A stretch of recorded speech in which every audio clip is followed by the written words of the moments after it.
Ikan-ikan busuk yang disulap agar kembali nampak segar pun semakin merajalela. Saking canggihnya, pelaku bahkan mengganti isi perut ikan yang berbau dengan menggunakan jeroan ikan segar agar baunya tersamarkan. Bagaimanakah praktik tipu-tipu ikan busuk ini bisa terjadi? Pemirsa, berikut penelusuran redaksi.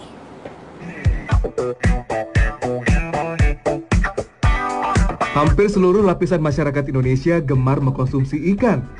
Hal ini menjadikan ikan sebagai salah satu makanan pokok utama pendamping nasi selain telur, daging ayam, atau daging sapi. Ikan juga dapat diolah menjadi makanan lezat yang beraneka ragam. Sebut saja sajian kuliner nikmat ikan kakap, ikan tuna, hingga ikan cakalang. Namun masyarakat tanah air sepertinya harus berhati-hati. Kegemaran masyarakat Indonesia dengan ikan membuat sejumlah oknum meraup untung dengan menjual ikan busuk. Hal ini bukan tidak mungkin, karena banyak ikan segar berkualitas baik lebih diutamakan untuk dijual ke luar negeri dibandingkan dikonsumsi rakyat Indonesia. Nilai jual yang lebih tinggi membuat praktik ini marak dilakukan. Alhasil, ikan berkualitas nomor 2 lah yang banyak beredar di pasaran. Dari salah satu tempat penjualan ikan di ibu kota, tim penelusuran redaksi menemukan fakta jika ikan yang sudah tidak segar nyatanya masih bisa diperjualbelikan. Salah satunya ikan kakap. Ikan-ikan yang dijual di sini adalah ikan yang sudah lama tak laku dijual atau biasa disebut ikan bentek. Kondisi ikan-ikan ini umumnya sudah sangat tidak segar, dan untuk mensiasati pembeli, ikan-ikan ini sengaja disejajarkan dengan ikan laut lainnya. Alhasil, bau ikan busuk pun menjadi samar tercium oleh pembeli. Ini segar beneran nggak?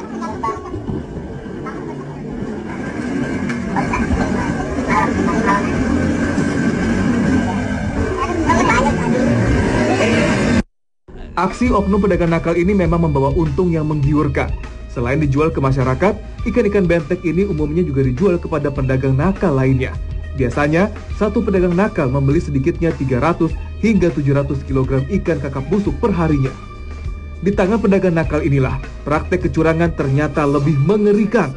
Layaknya pesulap, ikan-ikan busuk ini diubah menjadi ikan segar palsu. Kalau yang ikan kakap itu ada yang busuk, itu ikan yang nggak laku-laku. Terus saya mainin gitu supaya laku. Kalau nggak dimainin begitu nggak laku ikan busuk. Ada juga ikan yang seger. Cuma kalau ikan busuk itu kalau udah disatuin sama yang seger, hampir sama gitu. Caranya pun cukup mengagetkan. Beberapa ekor ikan kakap busuk dapat dengan mudahnya direkondisi dengan menggunakan alat-alat sederhana seperti alat suntik, daging atau jeroan ikan, serta beberapa cairan berbahaya. Bak dokter bedah, Mono sangat lihai menjalankan aksinya. Alat suntik bekas yang didapat dari tempat sampah ini digunakan pelaku untuk menyuntikkan daging ikan busuk lainnya ke dalam perut ikan kakap. Untuk dagingnya itu, kalau dibilang busuk juga dagingnya. Iya, cuma kan saya kasih obat jadi supaya rapat ke daging gitu. Jadi nggak kelihatan kalau pas lagi ada pembelahan ikan itu nggak kelihatan. Agar jeroan daging ikan busuk yang disuntikkan bisa menyatu dengan daging ikan kakap, pelaku menggunakan cairan semacam lem perekat yang biasa digunakan untuk lem bahan plastik. Sedangkan untuk membuat ikan terlihat segar, pelaku menggunakan sejenis pewarna pakaian.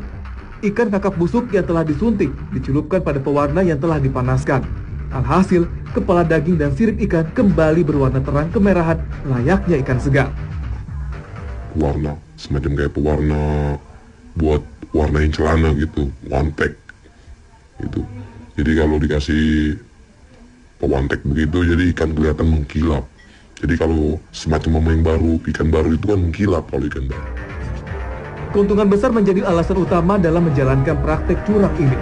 Jika ikan kakap tak layak konsumsi biasanya hanya dijual Rp20.000 per kilogramnya, di tangan mereka harganya bisa melambung 3 bahkan 4 kali lipat, mencapai Rp70 hingga Rp80.000.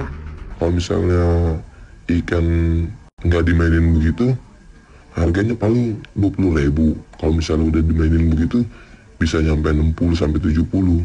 Iya, apalagi kalau lagi kosong, udah tambah mahal ikan. Tidak hanya tertipu dengan mahalnya, penggunaan bahan terlarang di ikan rekondisi ini mampu memicu penyakit kronis seperti kanker. Selain itu, alat suntik bekas juga menjadi fasilitas bagi beragam penyakit untuk mengalir dalam ikan rekondisi. Berbahaya lah.